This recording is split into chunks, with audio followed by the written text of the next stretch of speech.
So out here in what they call Spooky Hollow, or at least that's what we called it when we were kids. I thought it was something that we just came up with on our own when I moved to Edgemont, Pennsylvania. It turns out that this name can be traced back to at least 1903. But looking at old newspaper articles for this area, there's stories of bodies being found, highwaymen, robberies, buried treasure, motorcycle hill climbs, and alligators.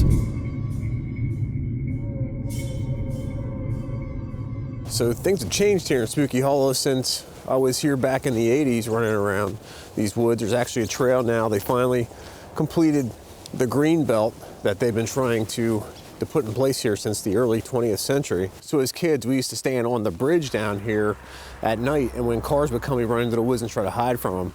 You know, sometimes the cops would see us sprinting into the woods, stop and put their spotlights out trying to find us. But it always just seemed like a mysterious and creepy place to us. There used to be these giant TV towers, I think. It was one of the TV stations used to be down here. The towers are gone now, and it looks like it's a church up there now. When we were kids coming back here, there used to be some type of building here. It was like a bar or something. I remember it being called, I think, the Hideout. I haven't been able to find any article showing what might have happened to that bar or the Hideout when they put the green belt through here. I haven't been back here in probably 30 years, so it's strange to see this entire green belt trail running through here, because this used to be completely isolated and nothing but just silent woods. But now this trail links it over to the state hospital, which used to have to cut through a field to get to the state hospital. Now a trail leads right to it. I remember one of the last times we were out here hanging out on the bridge here, it was about 1 a.m. and we started to hear a woman scream in the woods out here. She kept screaming over and over again, "Help me, help me." So we started throwing rocks into the woods and yelling and screaming, walking into the woods. We tried to walk back as far as we could, but we didn't hear anything for the next hour maybe, so we ended up walking out of there, but we never did figure out what that was.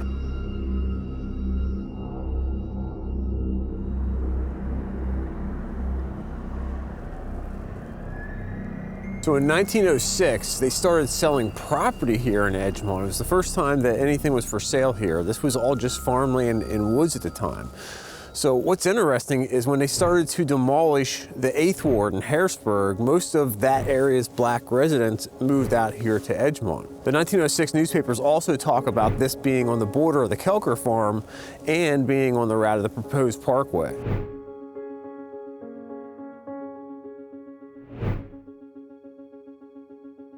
In 1913, there were articles indicating that Bright Bill Farms was holding corn roast back here during the fall season. That same year in December, the newspapers talked about people getting Christmas trees back here in Spooky Hollow.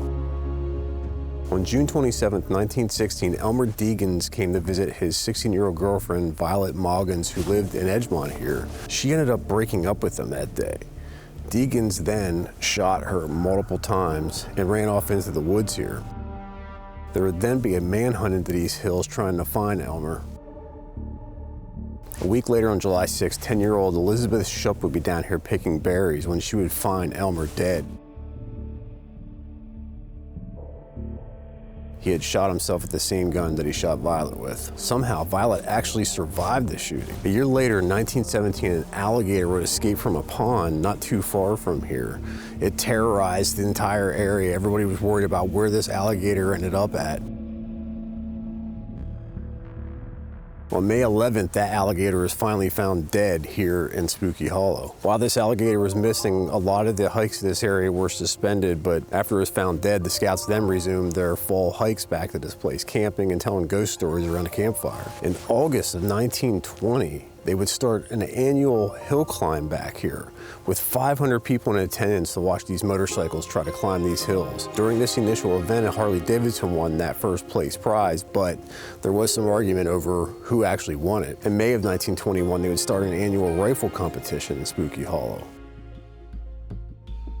That same year, in October of 1921, the entire city of Harrisburg would be watching Spooky Hollow for some very odd mysteries that were occurring in this area.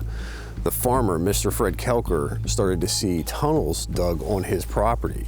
So there was a couple weeks period where he would try to catch whoever's digging these 12-foot deep tunnels on his land.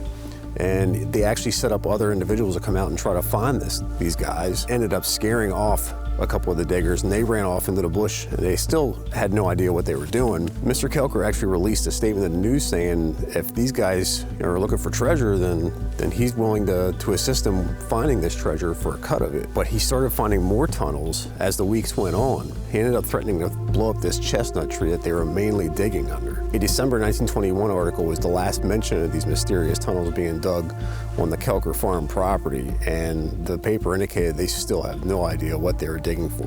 My theory around this incident is that people were confusing this Spooky Hollow with the Spooky Hollow in the Dolphin Narrows. There's a similar area up there on Blue Mountain also called Spooky Hollow. There are stories of the David Lewis gang in the 1790s robbing people. He was kind of a Robin Hood type character where he allegedly would rob people and help the poor out with some of that money he was stealing. One of the stories goes that he went to a farmhouse to rob that farmer. The farmer told him he didn't have any money, he couldn't even pay his rent for the lot, and they were getting ready to take it. He ended up giving that farmer money to help him out. There is a story that the Lewis gang robbed a doctor in Huntington when he was on his way to Harrisburg to get his payroll. It was $13,000 that he robbed this doctor of. The gang allegedly hid that money in Spooky Hollow under a white rock on Blue Mountain. Lewis was eventually arrested, and the story goes that he was held in Fort Hunter. When he looked out the window toward the Blue Mountain, he said, "I can see my treasure from here." So I think the Spooky Hollow diggers down here might have mistaken that Spooky Hollow for this Spooky Hollow. So I don't know why it was a chestnut tree, unless there was a white rock there somewhere. You can't really tell from the newspaper photos that show the actual chestnut tree, but who knows, maybe there was a white rock somewhere around that area. In 1923, Harrisburg planners are still urging the completion of this parkway system through Edgemont. In 1951, there was a battle between the state hospital and what they called the Trails End Motel. The motel was trying to get their liquor license, and the state hospital did not want them to have it, with it being that close proximity to the state hospital. I can't find much information about the Trails End Motel.